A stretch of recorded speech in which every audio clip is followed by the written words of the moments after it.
Okay, let me just say, first and foremost, good evening, everybody, and thank you for joining us for this virtual community meeting. My name is Laura Maurer, and I am the planner and project manager for this project for the City of San Jose Planning Division.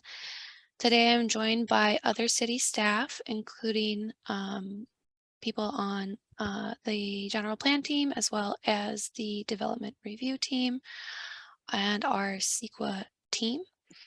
And we also have many members from the applicant here as well.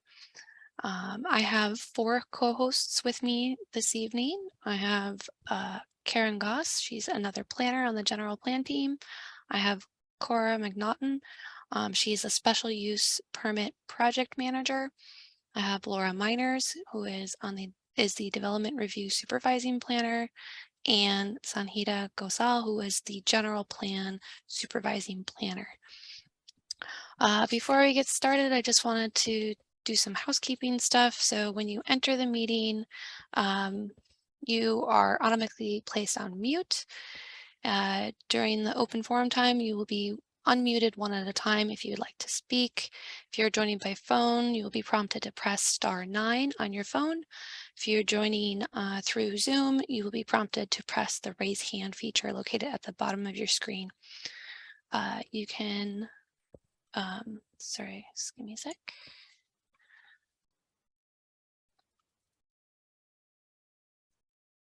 Sorry, I wanted to move my forward.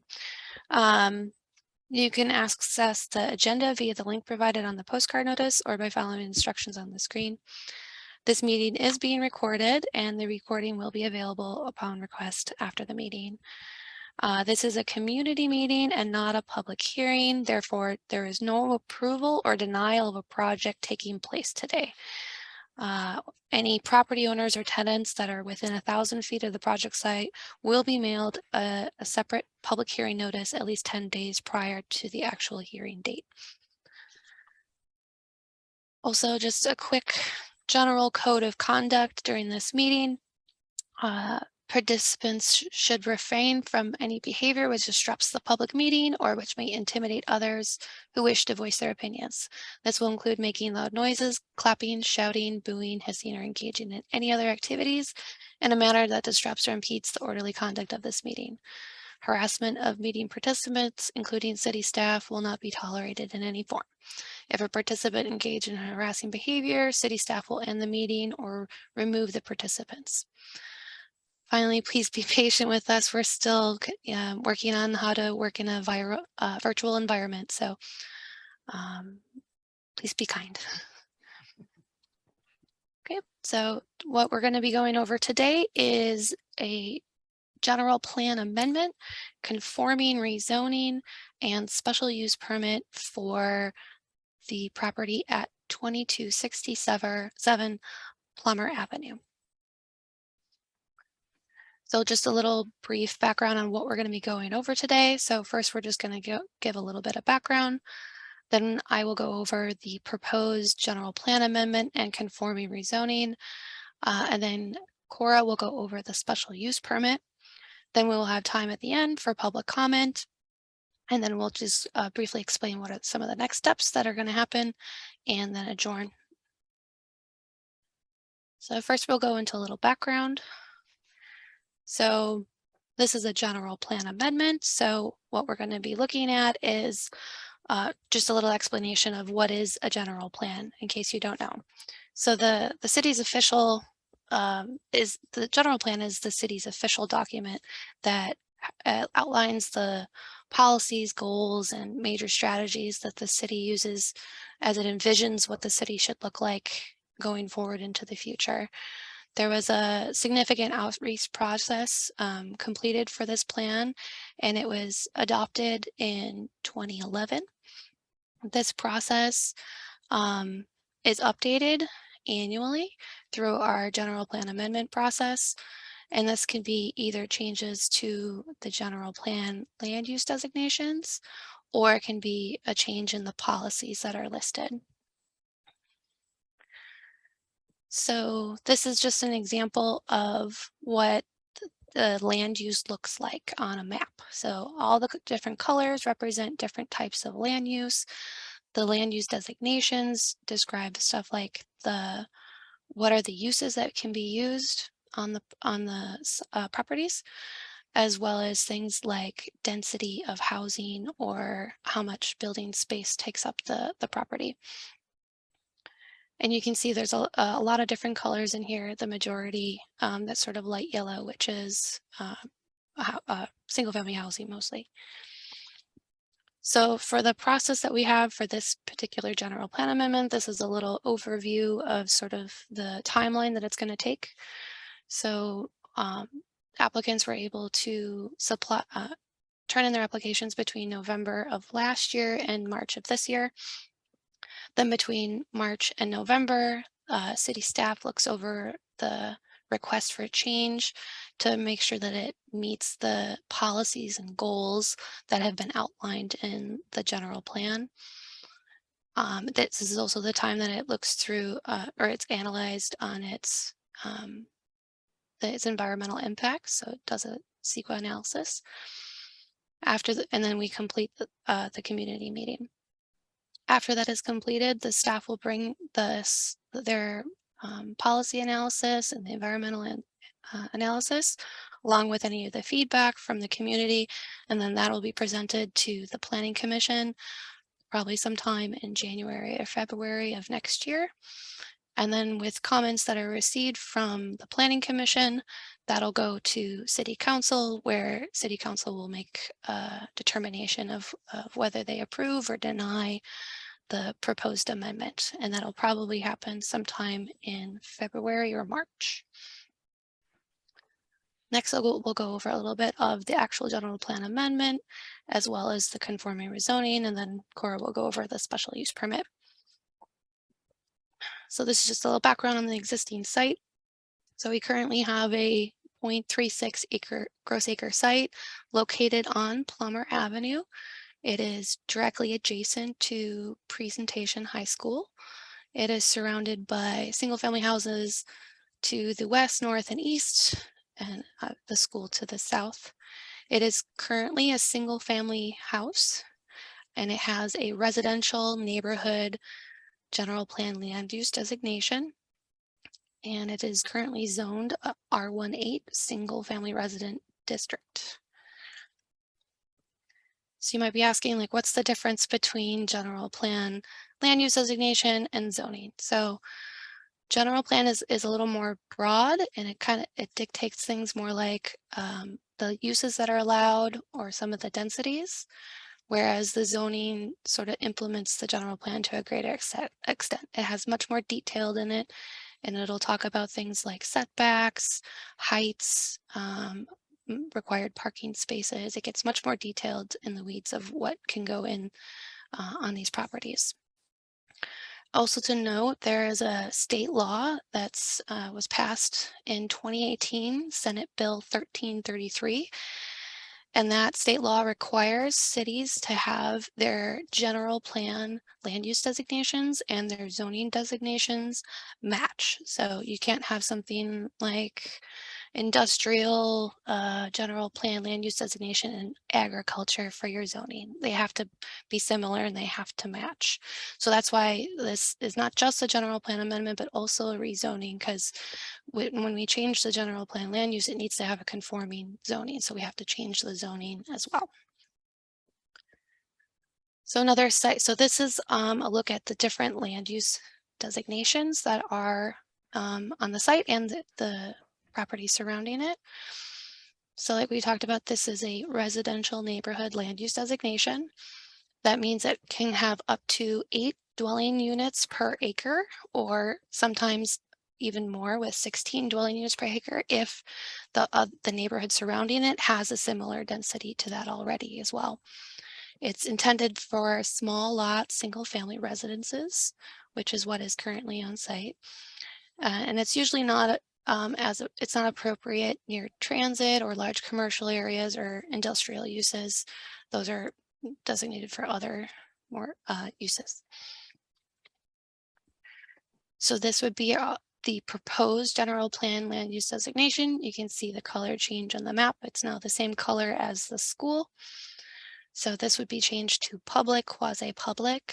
land use designation. This does allow housing on it, but only permanent supportive housing, and it can be for up to 100 dwelling units per acre. This designation allows a lot of different kinds of uses. So one of them that we see already is a school, but it can also have some permanent supportive housing. It can have hospitals, libraries. It can have a lot of different kinds of things. And this can be really found throughout the city because it has so many different uses that it allows. It can be found just about anywhere in the city. So this is just a side by side, so you can see the color change on the map where it goes from the yellow residential neighborhood to the aqua blue public, quasi-public. And you'll see here, this is the zoning. So it looks very similar, right? Because a lot of these are already conforming. So it's going to look like not much of a change from what it was before, but it does have some differences on it. So this one specifically is an R18. So you can think of the 1 as standing for a single family house and 8 standing for 8 dwelling units per acre, like we had mentioned before. They have this designation has a maximum height of 35 feet, which is approximately maybe 2.5 stories. And again, it allows for up to 8 units for every 1 acre. Now this is a 0.36 acre lot, and it has just one single family house on it. It equates to about 2.75 dwelling units per acre. So it's significantly still below that 8 dwelling units per acre. And in the R18, you'll mostly find single family houses. This is what you find in the vast majority of the residential land use designations. They have this R18 or R15 zoning, and it's like 95% of the residential land use designation is zoned for this kind of zoning. And again, we'll see a change on the map. We go from yellow to blue, again to PQP. Again, similar name, but they do mean different things in the different contexts. So this one doesn't, or this one has a max height of 65 feet, which is more close to 4 or 5 stories. And only if it's, again, permanent supportive housing can it allow up to 100 dwelling units per acre. And again, because it's PQP, it allows a wide range of uses, but most importantly, it does not allow industrial uses or most commercial uses. So here again, we just see the change on the map where it goes from R18 to PQP and how those will conform with each other between the land use designation and the zoning district. And next we'll hand it over to Cora and she'll explain a little bit more about the special use permit. Thanks, Laura. Hi, this is Cora McNaughton. I'm the project manager for the special use permit, the application that has been filed with the city. So in addition to the general plan amendment and the conforming rezoning, the applicant has filed for the special use permit just for this site. And it's shown here on if you can see it on the slide, the little red indicator there. The public, quasi-public zoning district is intended to provide for publicly serving uses such as schools and libraries, but the zoning code still requires that schools obtain what's called a special use permit because of potential impacts in the surrounding neighborhood. So the special use permit under consideration in this permit process is exclusively for the single family house site, which would de facto become part of the school campus or operate similar to that. The existing structures on the site, which include the house, a detached garage, and fencing, would remain, and the applicant is not proposing any new construction at this time. Next slide, please. So the special use permit would allow the site to be used for school activities. I don't have a bunch of detail on this at this time. That info has been requested from the applicant, but has not yet been received.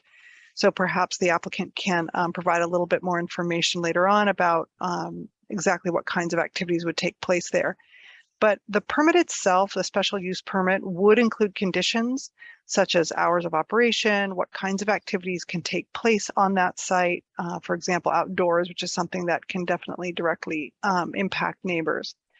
So it would be fairly constricted in the sense that there would be these conditions that the applicant would have to abide by in order to use the site for school purposes. To make changes to the site use or to the structures on the site in the future, the school would be required to file a permit adjustment or a site development permit, and that would depend on the extent of the changes that they were requesting.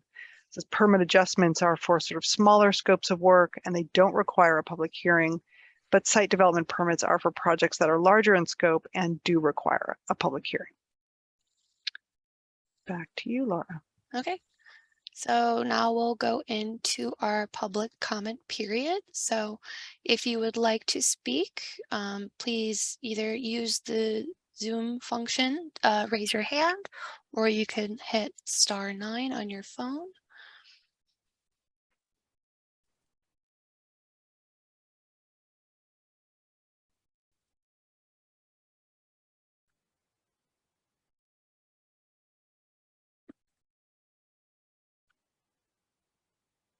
Just want to make sure I'm seeing this right. Is anybody raising their hand? It doesn't look what I'm seeing. I don't see anyone raising their hand. Okay.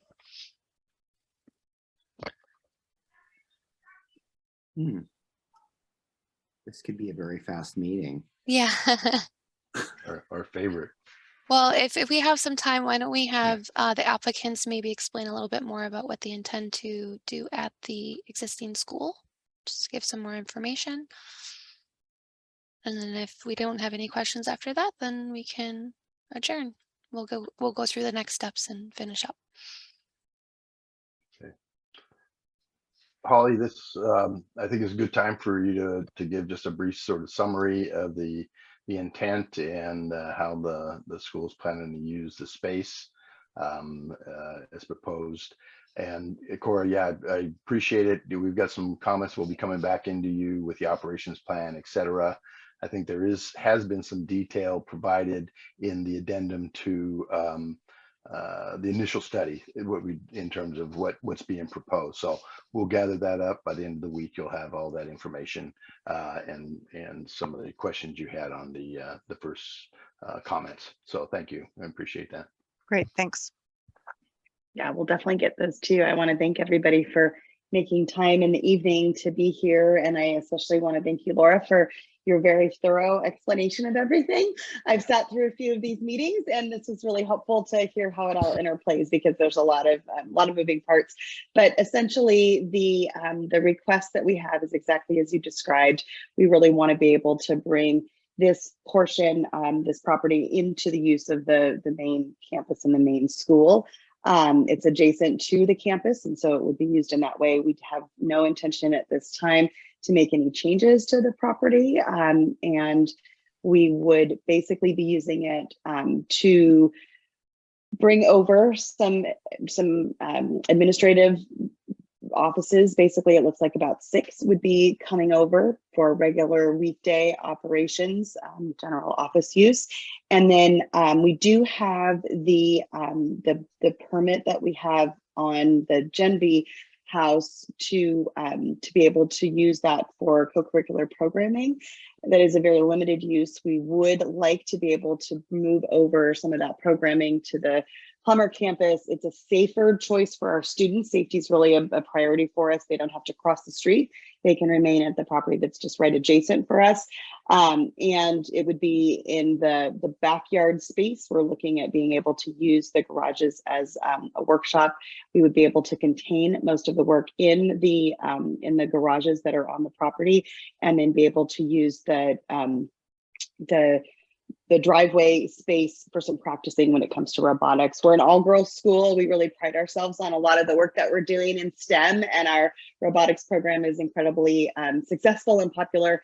And we do really feel like it's a better location for us. And I think it would probably work. We want to make sure that we're containing the impact on the neighborhood, of course. And so we're very cognizant of sound and hours of operation and all of that. But we think this would be a better location than having it across the street as it is right now. Bob, did I miss anything? No, I think that's fine. That's exactly it. And in terms of what we were going and what we've had in previous permits, like I said, this is not a situation at all that we're increasing any staff, increasing any Oh, yeah. student population.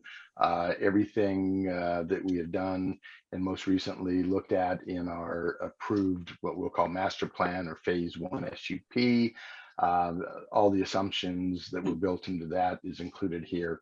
So there, as will be evidenced by the addendum to the initial study, negative declaration, there's no additional I guess any substantial or any impacts because we're dealing with the same sort of student population and all the activities, et cetera. We're just there's no reallocating. expansion. Just reallocation, no expansion. And Bob, sorry to jump on you with this, but parking is always a question. Parking is always a question. We have the parking arrangement with the school adjacent to us. We will continue to utilize that. We don't see this changing anything from that perspective. It really is a reallocation of what's already happening, as Bob has explained. Okay, so I think that's pretty much a good summary of what we're doing. Okay. Well, I want to open it up again just in case any of the attendees want to ask any questions. This is still your time. Please raise your hand. I'll give it a couple 20 seconds or so, see if anybody wants to talk.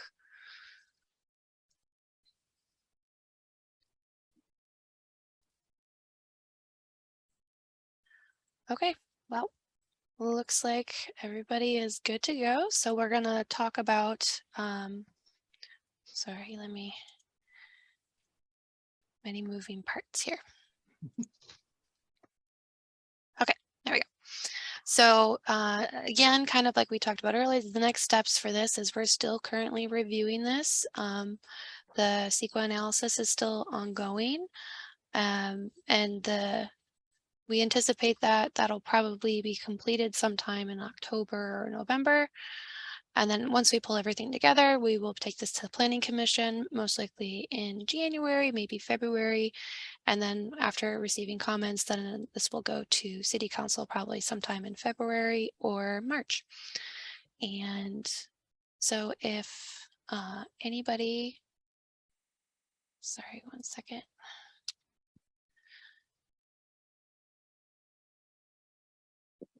It doesn't want to move. Hold on. There we go. Okay.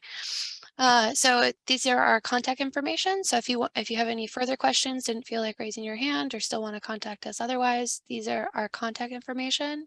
This also should have been on the notice that you received in the mails. This is going to be the same. So if you have questions about the general plan or rezoning, then you can contact myself, Laura Maurer. If you have any questions about the special use permit, then you can contact Cora. Or if you have any questions about the CEQA and the environmental impact, you can contact Bethlehem. She's the project manager there in the city, or you can also contact the applicant, Robert, at the email provided on there. So with that, I just want to say thank you, everybody. I really appreciate you guys taking out your time to be able to discuss this. When you do exit the meeting, you're going to be prompted to fill out a survey. So the survey will automatically open when the meeting ends. Please fill it out. It just gives us information about how the virtual meetings are working. So thanks again for attending. Well, thank you, everybody. And Laura and Cora, great first meeting here. You did a tremendous Short job. and sweet. Really appreciate it. Yeah, this is one of the best I've ever attended. So thank you all for taking time. And all right, great job. Bye. Yeah, thank you. And we will follow up with the materials. Thank you so much. Oh yeah, we'll have for it. your We'll patience. have it. We appreciate Looking forward to it. Yep. Thanks. No problem. All right. Thanks, everybody. Thank you. Thanks, Look forward everyone. to seeing you again soon. Bye-bye. Bye. Bye-bye, everybody.